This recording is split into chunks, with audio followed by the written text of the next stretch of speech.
Assalamualaikum warahmatullahi wabarakatuh. Perkenalkan, nama saya Salamita Aidia Anzelin dengan nomor induk mahasiswa 3012-3015. Saya akan menyampaikan terkait tugas evaluasi tengah semester mata kuliah Pendidikan Agama Islam mengenai pengenalan manusia atau Ta'rif al-Insan. Ta'rif al-Insan atau pengenalan manusia.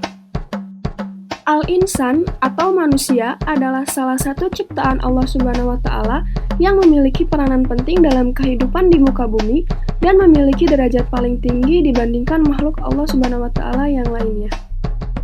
Asal penciptaan manusia, yang pertama ada tanah, yang kedua ada ruh.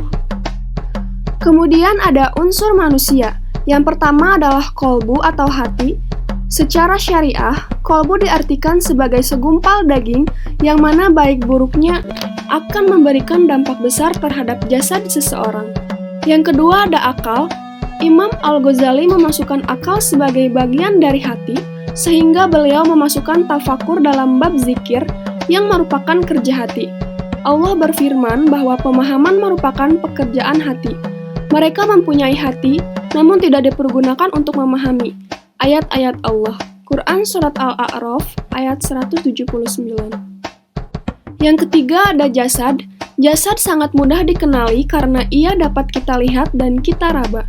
Yang terpenting bagi manusia adalah menggunakannya sebagai pelaksana, sebagai apa yang telah ditekankan oleh hati dan direncanakan oleh akal. Kemudian ada amanah manusia. Yang pertama ada al-ibadah. Dan aku tidak menciptakan jin dan manusia melainkan supaya mereka mengabdi kepadaku. Quran Surat Az-Zariyat ayat 56. Yang kedua ada al-khalafah. Ingatlah ketika Tuhanmu berfirman kepada para malaikat, sesungguhnya aku hendak menjadikan seorang khalifah di muka bumi. Mengapa engkau hendak menjadikan khalifah di bumi itu? Orang yang akan membuat kerusakan padanya dan menumpahkan darah. Padahal kami senantiasa bertasbih dengan memuji engkau dan mensucikan engkau. Tuhan berfirman, sesungguhnya aku mengetahui apa yang tidak kamu ketahui. Quran Surat Al-Baqarah ayat 30. Lalu ada balasan. Mereka yang melakukan amal kebajikan akan memperoleh balasan kebaikan yang setimpal, bahkan pahala yang lebih baik dari apa yang telah mereka kerjakan. Sementara balasan bagi orang-orang yang ingkar kepada perintah-perintah Allah, azab yang keras yang setimpal dengan keingkarannya itu. Bukankah Allah hakim yang seadil-adilnya? Quran Surat At-Tin ayat 8. Hakikatul insan, hakikat manusia. Hakikat manusia adalah sebagai hamba dan khalifah Allah di bumi yang merupakan makhluk yang paling istimewa dibandingkan dengan makhluk-makhluk lainnya. Manusia pada hakikatnya terdiri dari dua substansi, yaitu jasmani dan rohani, badan dan juga ruh. Oleh karena itu, dibebankan kepada manusia amanah atau al-taklif dan diberikan pula kebebasan dan tanggung jawab memiliki serta memelihara nilai-nilai ilahiyah. Diciptakannya manusia di bumi tidak hanya untuk diam saja, tetapi manusia dituntut untuk selalu berperan aktif untuk berbuat kebaikan dan selalu meningkatkan ibadah kepada Allah Subhanahu wa Ta'ala. Kedudukan manusia menurut Al-Quran adalah khalifah di bumi. Apa sih hakikat kita sebagai manusia? Yang pertama ada makhluk atau diciptakan. Yang kedua ada mukarram atau dimuliakan. Yang ketiga ada mukallaf atau dibebani. Kemudian yang keempat ada mukhayyar atau bisa memilih. Dan yang kelima ada majizi, mendapat balasan. Takatul insan atau potensi manusia. Takatul insan adalah potensi manusia yang diberikan Allah kepada manusia, di mana manusia adalah suatu makhluk yang diciptakan oleh Allah untuk menjadi khalifah di bumi, sebagaimana dikatakan dalam surat Al-Baqarah ayat 30, yang mana Allah menciptakan Nabi Adam pada saat itu. Oleh karena itu, Allah memberikan 3 potensi kepada manusia, yakni pendengaran, penglihatan, dan hati, di mana 3 komponen tersebut harus dimanfaatkan sebaik mungkin oleh manusia sehingga bisa melaksanakan tugas dari Allah Subhanahu wa Ta'ala. Allah Ta'ala menganugerahkan telinga kepada manusia yang dengannya ia dapat mendengarkan ajaran-ajaran agama Allah yang disampaikan kepadanya oleh Rasul-Rasul Allah.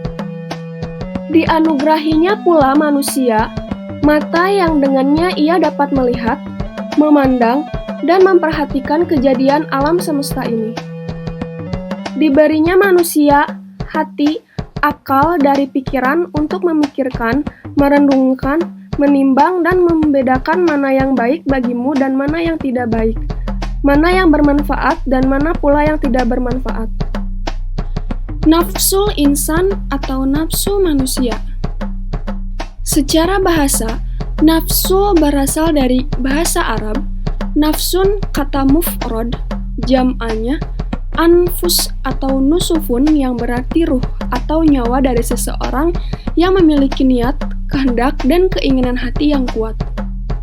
Secara istilah adalah latifah, sesuatu yang lembut pada diri yang menimbulkan keinginan seseorang atau dorongan hati yang kuat untuk memuaskan kebutuhan hidupnya, baik kebutuhan rohani maupun jasmani. Macam-macam nafsul insan, yang pertama ada nafsu amarah, yang kedua nafsu lawamah, yang ketiga nafsu mulhamah, yang keempat nafsu mutmainnah, yang kelima nafsu radiyah, yang keenam nafsu mardiyah, yang ketujuh nafsu kalimah, yang kedelapan nafsu supiyah. Kemudian ada sifat nafsul insan. Yang pertama ada syakur, yaitu seorang mukmin hendaknya tidak lepas dari sikap syukur ini karena kehidupan ibarat roda yang berputar yang harus dihadapi dengan dua sikap, yaitu syukur dan sabar. Yang kedua adalah sabur. Sebelumnya sudah disebutkan bahwa ada dua sikap yang tidak lepas dari kehidupan seorang mukmin, yaitu syukur dan sabar, sebagaimana telah disebutkan dalam hadis Nabi SAW.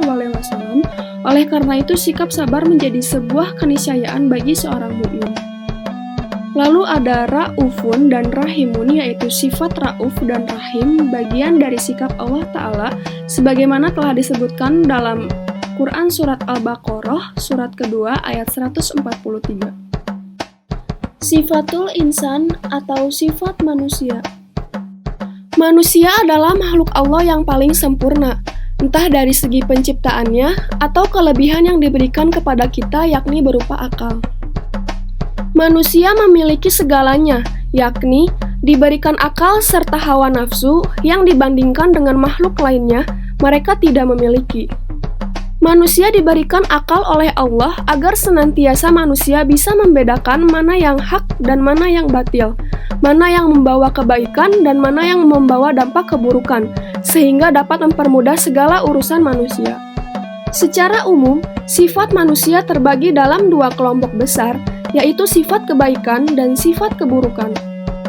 Sifat kebaikan atau takwa, banyak bersyukur, bersabar, berhati lembut atau awwah, kasih sayang atau rahimun, suka taubat atau awwab, selalu bersikap jujur, dan terpercaya atau aminun. Kemudian ada sifat keburukan atau fujur.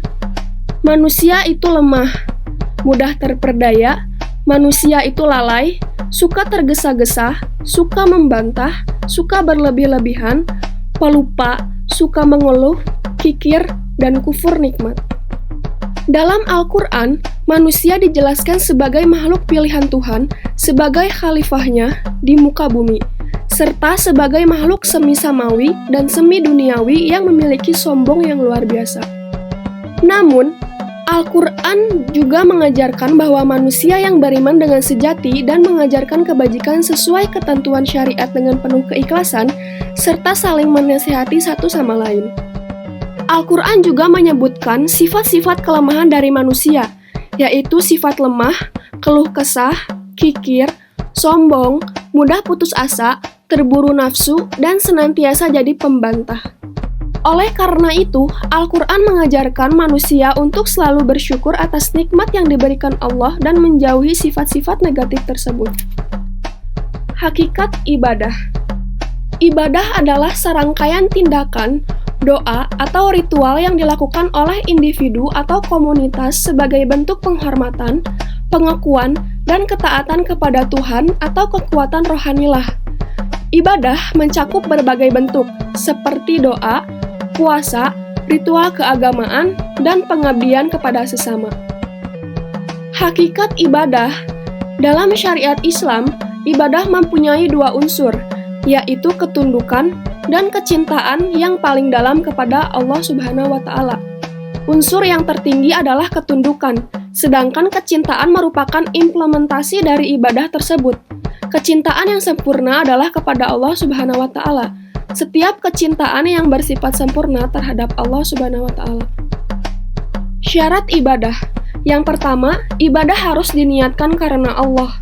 Yang kedua, piranti yang digunakan harus diperoleh melalui cara yang benar dan halal.